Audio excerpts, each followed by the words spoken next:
Olá, hoje a gente vai mergulhar numa ideia que é francamente impressionante. Como é que a perda de um lar, um exílio que durou 2000 anos, pôde se transformar na maior fonte de força e criatividade de um povo? É uma jornada de deslocamento que moldou não só uma identidade, mas a própria arquitetura dos seus lugares mais sagrados. Olha só essa frase, ela captura a essência de uma palavra hebraica que é fundamental para a gente entender essa história, galut. E não é só uma tradução simples para exílio, é um conceito muito mais profundo. É uma condição de existir, de estar deslocado, que, como a citação diz, está encharcado de lágrimas e ecoa por séculos e séculos. Então fica a pergunta, né? O que acontece com um povo quando a cultura inteira dele é construída não numa terra firme, numa pátria, mas nesse estado constante de deslocamento? É exatamente isso que a gente vai ver. Como essa experiência de não ter um lar fixo acabou se tornando um dos pilares da identidade judaica. Pois é, o galut não é só uma coisinha que aconteceu lá atrás na história. Não mesmo. É uma condição que continua. Pensa assim, é como se fosse uma lente. E é através dela que se enxerga boa parte da teologia, da cultura, da vida em comunidade. É meio louco pensar, mas é a ausência que, de um jeito ou de outro, acaba definindo a presença. Ok, mas como é que tudo isso começou? Para a gente entender de verdade o peso desse exílio, a gente precisa primeiro dar um passo para trás e entender o que foi perdido. Que centro era esse que sumiu e que de repente precisou ser totalmente reinventado? É que antes do exílio a coisa era bem diferente. A adoração judaica não era espalhada por aí. Pelo contrário, era super focada, concentrada num único lugar sagrado. A vida espiritual de toda uma nação, tudo mesmo, girava em torno de um ponto específico no mapa. Um ponto que era considerado insubstituível. E o mais fascinante é que, mesmo antes de um prédio permanente, essa ideia de um ponto de conexão central já existia. Tinha o tabernáculo. Pensa nele como um santuário portátil, um centro sagrado que se movia junto com o povo. Era, no fundo, uma prévia do que viria depois, já estabelecendo essa ideia de um lugar único de adoração.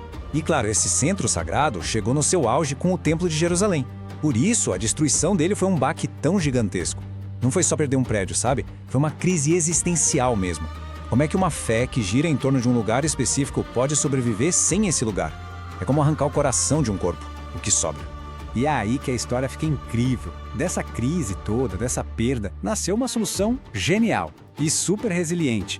Sabe aquele ditado, a necessidade é a mãe da invenção? Pois é, aqui ela foi a mãe de uma das maiores reinvenções religiosas de todos os tempos: a sinagoga. No começo, a ideia era que ela fosse só um substituto temporário, um quebra-galho para o templo que não existia mais. Era um jeito de manter a vida espiritual rolando, mesmo no exílio. Mas olha a mudança que isso causou.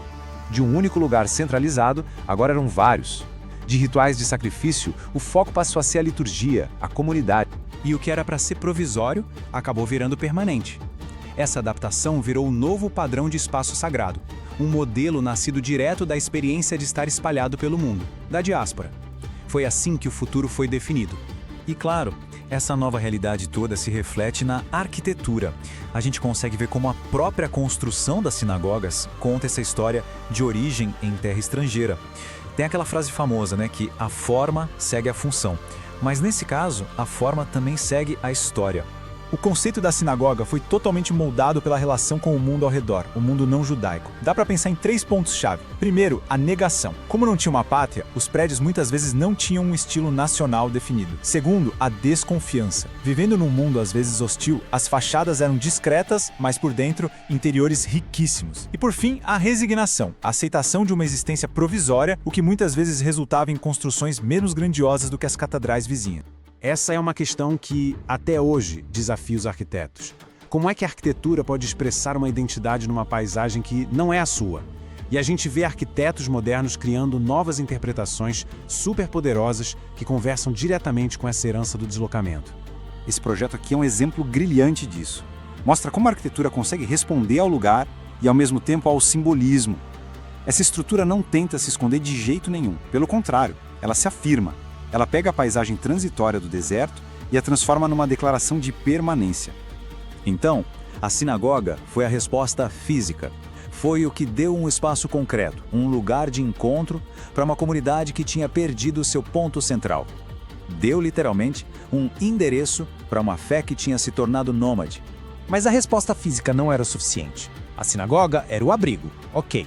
Mas para sobreviver de verdade, era preciso também uma resposta espiritual. A solução não era só construir prédios novos. Era preciso reinterpretar o que significava estar longe de casa. E essa resposta foi o Galut. É aqui que o conceito de exílio se transforma. Ele deixa de ser visto só como um castigo e passa a ser algo muito, mas muito mais profundo. É uma virada de chave na perspectiva que muda absolutamente tudo. E a grande virada teológica é essa. Para o pensamento judaico, o exílio não foi um acidente da história. Não foi só um castigo. A ideia é que ele já estava previsto. Era parte do plano divino antes mesmo da nação existir. E isso, claro, muda completamente a narrativa. Olhando por essa linha do tempo, a gente vê que o exílio não é um ponto final. Ele é parte de uma jornada espiritual longa e cheia de propósito. A promessa do exílio, na verdade, veio junto com a promessa de que haveria uma nação.